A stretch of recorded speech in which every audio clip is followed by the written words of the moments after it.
Anin Tanse Buju, Awashko Kaikwe Indigenous, Miskwa Desid Dorem, Segin Donji. Good afternoon, everyone. I am Desiree McIvor. I am the spokesperson for Make Poverty History Manitoba. I'd like to welcome you all to the International Day for the Eradication of Poverty. We have a new benefit that we're going to be releasing today, a new campaign, and we're pleased to come to you this afternoon. And just a couple little things about Make Poverty History before we get started. Make Poverty History Manitoba is a collaborative, nonpartisan coalition committed to changing public policy to achieve a Manitoba without poverty. Our coalition represents voices from the Indigenous, newcomer, Labour, women's, LGBTQ+S, disability, urban, rural, northern, business, education, student, and youth communities. So we are here today to talk and release a new campaign, and our first speaker this afternoon will be Molly McCracken to give us our introductory remarks. Thank you.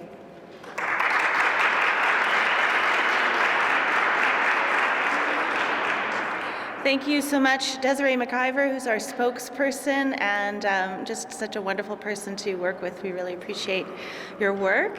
It's wonderful to see you all here today. Acknowledge Minister Fontaine and the elected representatives from the Manitoba NDP who are here. Thank you so much for being here. And thank you to all of you for being here. I am the provincial chair of Make Poverty History Manitoba, and we're very pleased to hold this event on the International Day for the Eradication of Poverty. So I'm going to speak a little bit about why today is an important day in the international community and how it relates here to Manitoba. Then I will hand it over to Samantha Clawson, who's going to talk about our proposal to the Manitoba government, which is important because there's a poverty consultation happening right now to create a new 5-year plan. And then we have some community experts and leaders here to talk about their experience and what they've been seeing and why action on poverty is important. Then we're very pleased for the Minister of Families, Nahani Fontaine, to speak, and then we'll wrap it up and have time for some questions. So today, October 17th, is an important day. The observance of the International Day for the Eradication of Poverty can be traced back to the 17th of October in 1987. On that day, over 100,000 people gathered at the Trocadero in Paris, where the Universal Declaration of Human Rights was signed in 1948. To honor the victims of extreme poverty, hunger, and violence. They proclaimed that poverty is a violation of human rights and affirmed the need to come together to ensure that these rights are respected. This was then entrenched in the United Nations General Assembly in December of 1992, which declared October 17th as the International Day for the Eradication of Poverty. The United Nations theme for this year, 2024's year for the International Day of the Eradication of Poverty, is the hidden dimension of poverty, the social and institutional maltreatment experienced by people living in poverty, and governments and civil society are challenged to consider how we can act together on the Sustainable Development Goal 16 to promote just, peaceful, and inclusive societies. The United Nations writes, people living in poverty face negative attitudes. They are stigmatized, discriminated against, judged, for example, by their appearance, accent, address, or lack of it, blamed for their situation, and treated with disrespect. This is wrong and a violation of human rights that must be addressed. And today we look for leadership from our governments. Governments have a moral and legal responsibility to uphold the human rights of all who live within their borders. And particularly here in Canada and Manitoba, where we have plenty of economic and social resources, it is just simply unacceptable that so many live in poverty. According to the latest poverty rates, 2022 for the official poverty line, the market basket measure, 11.5% of Manitobans live in poverty, and for children that's higher at 13.5%. The context we're all seeing these days is the affordability crisis, of course. From 2015 to 2023, overall prices in Manitoba rose by 20%, the average increase. But for costs of food and shelter, which are the main expenses for low-income households, those rose higher than the average. Cost of food during that time period rose 28%, and shelter 34% in Manitoba. And just in 2023, the cost of food rose 8% and shelter rose 5%. And we are seeing an increased rise in food insecurity in Manitoba, with 27% of households being food insecure in 2022 and 33% of children being food insecure. That's 1 in 3 children. So here in Manitoba and all provinces across Canada have a social assistance program. Here it's called the Provincial Employment and Income Assistance Program. It's a program of last resort for people who need help to meet their basic and personal and family needs. However, it requires people to jump through hoops and does not meet their basic needs in terms of enough money for food and shelter. This is serving 62,500 Manitobans, and it does not provide enough income. Single adults receive only $274 per month, about $9 a day for basic needs: food, clothing, medication, toiletries, laundry, transportation, phone, household goods. And if they are able to work, if they earn more than $200, this is clawed back at 70%, which discourages many people to enter the workforce. Recipients are required to meet strict behavioral restrictions related to employment or education seeking, which can create barriers to attaining employment, which can trap people into a vicious cycle of poverty. We have a lot of expertise here in our community, people with lived experience, as well as community academic experts, and we've developed a plan to respond to this. This was first published in 2022. I also work at the Canadian Centre for Policy Alternatives, which is a charitable research institute, and we published this in the Alternative Provincial Budget in the Social Welfare chapter, which was co-written by the late Harvey Stevens, Josh Brandon, and myself. And then a revised version of how this benefit that Samantha will be talking about can be paid for was published last year in a report called Funding Our Way, Rebalancing Revenues and Spending for a Fair and Prosperous Manitoba, which was authored by Dr. Jesse Hager, Niall Harney, and David McDonald. So we're very pleased the province is taking action on poverty seriously and acknowledging the ongoing consultations. We acknowledge the ongoing consultations for the updated poverty reduction strategy, and we look forward to working with the province on this strategy. And we acknowledge that addressing poverty takes money and that income transfers within the population here are needed because people do need money, along with a comprehensive set of wraparound supports and social housing, for example. However, the payback to our society of an investment in poverty reduction will be people living in dignity, people being able to better participate in the social and economic activities of our society, and even lower costs for healthcare and the justice system. So I'll just hand it over to Samantha Clawson, a member of our committee, to talk about our benefit today.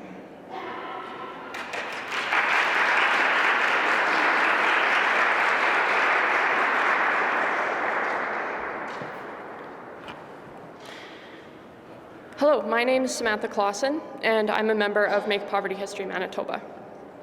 Raise your hand if you know someone who receives rent assist. Some of you may recall that rent assist was introduced in 2014 as the result of a sustained grassroots campaign led by Make Poverty History Manitoba. So EIA, or social assistance, has a shelter portion and a basic needs portion. Rent assist took the shelter portion and turned it into a portable benefit, meaning that as people transitioned out of EIA, they could continue to be eligible for the benefit at a rate based on their household income. Rent assist was also transformative because it allowed people who weren't on EIA to access it, to supplement their income and prevent them from falling into housing insecurity. It's an enormously successful program that has benefited tens of thousands of Manitobans, myself included. Now, it's time to take this to the next level. Rent Assist expanded the shelter portion of EIA, and what we're launching today is a campaign to transform the basic needs portion into a livable basic benefit. What if,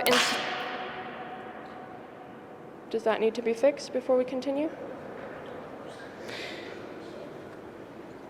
What if instead of being a broken system that keeps people trapped in poverty, we had a benefit that lifts all Manitobans out of poverty? What if every resident of this province could live with dignity and agency and participate fully in society? The livable basic benefit has 5 key features that will make this possible. First, as the name indicates, it's livable, meaning it provides an income sufficient for a person's basic needs. As Molly mentioned, single individuals on EIA currently live at just 48% of the poverty line. We are asking the province to bring all incomes to 75% of the poverty line and work with the federal government to get to 100%. Second, the livable basic benefit is indexed to inflation. A few years ago, nobody was talking about inflation. Now it's a regular household conversation topic. We all know how our dollars don't go as far as they used to. But people on EIA have been hit especially hard because EIA isn't indexed to inflation. Since 2018, the purchasing power of single individuals on EIA has declined by about 10%. The livable basic benefit will avoid this loss of purchasing power by ensuring it keeps up with inflation so people can continue to afford their basic needs. Third, the livable basic benefit is portable. This means that, like Rent Assist, recipients will continue to be eligible for it as they transition out of EIA, and it will be available to low-income households who are not on EIA. This is critical to addressing poverty among the working population, which is growing at a shocking pace as the cost of living prices skyrocket. Fourth, the livable basic benefit is income tested. In contrast to the punitive clawbacks of EIA, this benefit will taper down gradually as a person's earned income increases at a rate of 30 cents per dollar. This will finally eliminate the welfare wall and empower those transitioning from EIA into the workforce, resulting in more autonomy and dignity for recipients. Finally, the livable basic benefit is unconditional, meaning it's free of behavioral conditions related to work, education, and job seeking. In other words, recipients will not be required to jump through hoops to prove that they deserve the benefit. Manitoba can finally grow out of the long outdated notion of deserving and undeserving poor, which for too long has stood in the way of people receiving the help that they need to flourish. Sufficient income for basic needs is not a reward for good behavior. It's a basic human right. And that basic human right is not currently being met. Individuals on EIA receive just $274 per month for their basic needs. Somehow, people are supposed to stretch $274 to pay for not only food, but clothing, medication, toiletries, laundry, transportation, phone service, and household goods. $274 breaks down to about $9 a day. That's barely enough to buy a single fast food meal, let alone provide for all the necessities of a well-balanced life. Let's call this what it is, a human rights violation. The UN Declaration of Human Rights states that everyone has the right to a standard of living adequate for the health and well-being of themselves and their family, including food, clothing, housing, medical care, and necessary social services. But we're not ensuring this. We're leaving people to go hungry, freeze in tents, and live on the edge of survival. Not only is this a human rights issue, it's a reconciliation issue, and a healthcare issue, and a crime issue. We can't expect to advance reconciliation without addressing poverty. We can't expect to achieve better health outcomes without addressing poverty. And we can't expect to reduce crime without addressing poverty. All of the top priorities on the minds of Manitobans are dependent on us ensuring that the most vulnerable members of our society can meet their basic needs. On this International Day for the Eradication of Poverty, we say that as Manitobans, we deserve better. We deserve to have enough income to live healthy, fulfilling lives. It's time to stop paying to manage poverty and decide to end poverty. It's time to transform this broken system into a livable basic benefit that will actually give Manitobans the means to live in health, well-being, and dignity. Thank you.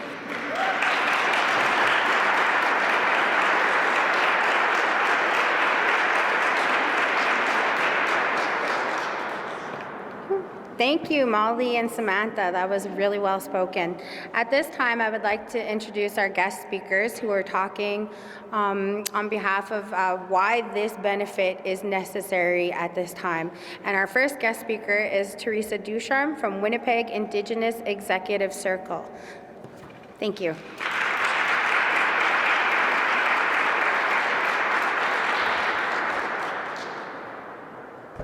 Hello, everyone.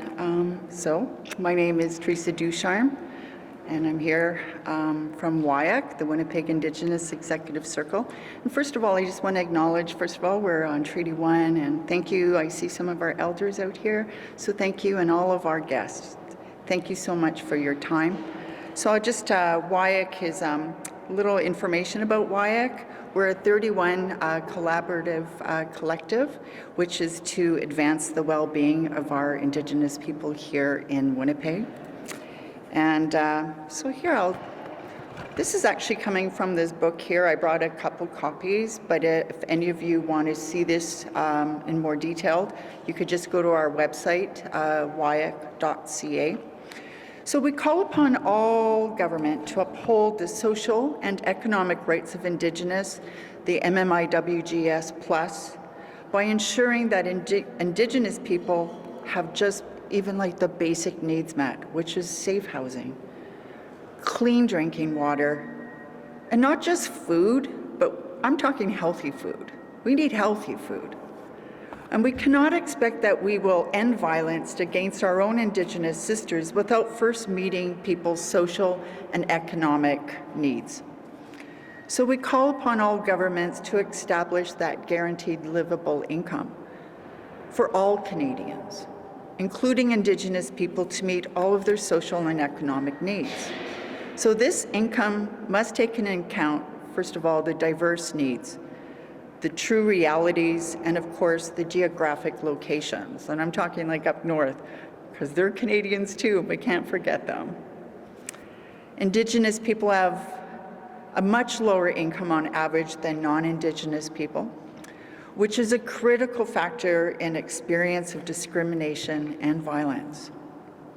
So one of the keys to addressing this reality is the guaranteed livable income, because the GLI income is a tremendous, this would be a barrier. The recognition of our social and economic rights for urban Indigenous people, and the lack of income can fuel more violence towards our people.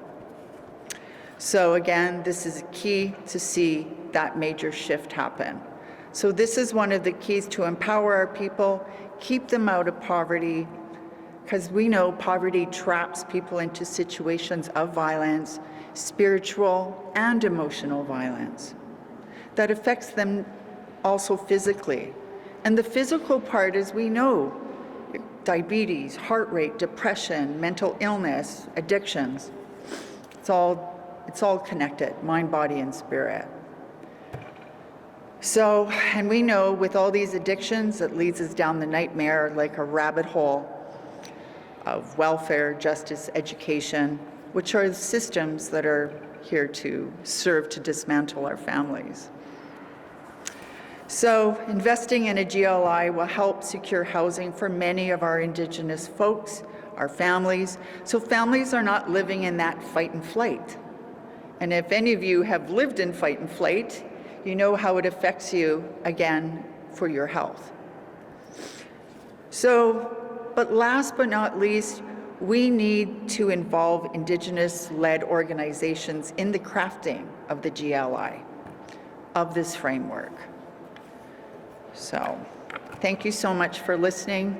And again, I have a couple copies here, or you can go to our website.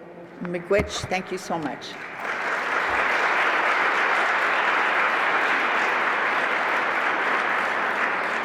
Thank you, Teresa, for that. That was beautiful and, again, really well spoken. Our next guest speaker is Glynis Quinn, Executive Director from One Just City. Could you come up and please present on why we need this basic income?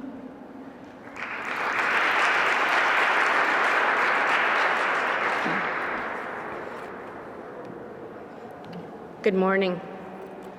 As Molly said, the International Day for the Eradication of Poverty, commemorated on October 17th each year, originated in 1987, when a massive gathering in Paris proclaimed poverty as a violation of human rights.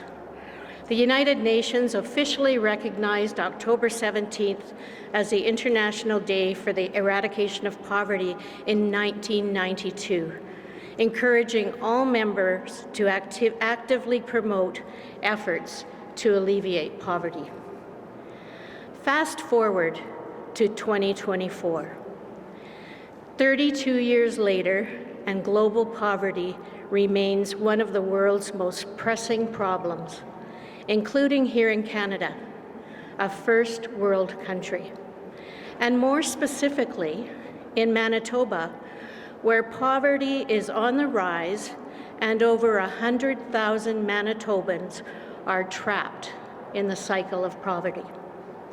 1 in 4 of our neighbors are having difficulty putting food on the table. None of us wants to commemorate this day year after year, knowing we aren't doing enough to right this violation of human rights. The implementation of the basic needs benefit is fundamental in alleviating poverty and the well-being of the community. It's not just about providing financial assistance. It's about ensuring that every Manitoban has the opportunity to live with dignity and security. First and foremost, the basic needs benefit is a powerful tool in the fight against poverty. By providing essential financial support for food, housing, hygiene, clothing, and household items, we can lift individuals and families out of the cycle of poverty. The benefit will ensure that no Manitoban has to choose between paying rent and buying groceries. At One Just City, we serve close to 400 people a day, and there are hundreds of stories that our guests share with us. I'd like to share a story of one single man in our community who works hard to keep his life stable. He lives with a mental health diagnosis, and he told me he knows that living in a rooming house would impact negatively on his mental health. Instead, in order to keep his paranoia in check, he does what he needs to do to stay healthy. This is much more difficult for someone living below the poverty line. He chooses to use his daily needs allowance to supplement his rent so that he's able to live in a safe, secure place with personal space that others don't have access to. In order to make that happen, he needs to find a place to eat every meal, a place where he can access clothing, hygiene items, get a haircut, do his laundry, all so he can stay as healthy as possible. Imagine the stress involved in meeting those basic needs. Every day seeking out a place to eat, no matter how he's feeling, what the weather is like, or whether it's a holiday. This is a full-time occupation called survival. He said to me, "Glynis, I try so hard, but I never get ahead.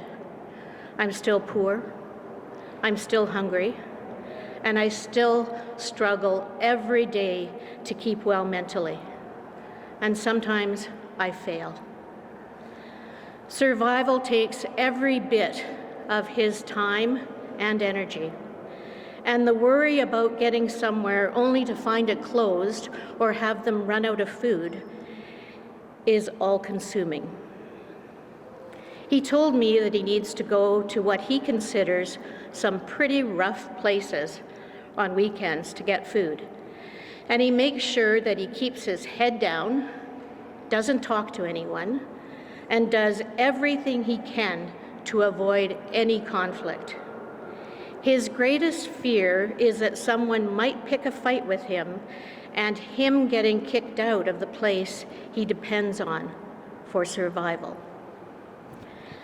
This is just one person whose life could be transformed by the basic needs benefit. With the basic needs benefit, he would be able to have a safe home and afford food, a haircut, shampoo, laundry, clothing, soap, leaving him time and energy to fill his life with meaningful activities beyond survival. Activities that would contribute to his mental well-being and enable him to participate more fully in his community, would enable him to have a life with less stress and fear, and one certainly better for his mental health. When basic needs are met, the overall health and well-being of individuals improve significantly. Reduced stress and better access to nutritious food and health care lead to healthier, more productive lives. Supporting basic needs is not just a moral imperative. It makes economic sense. When people have their basic needs met, they are more able and likely to contribute positively to the economy. They can focus on education, seek employment, volunteer, and participate fully in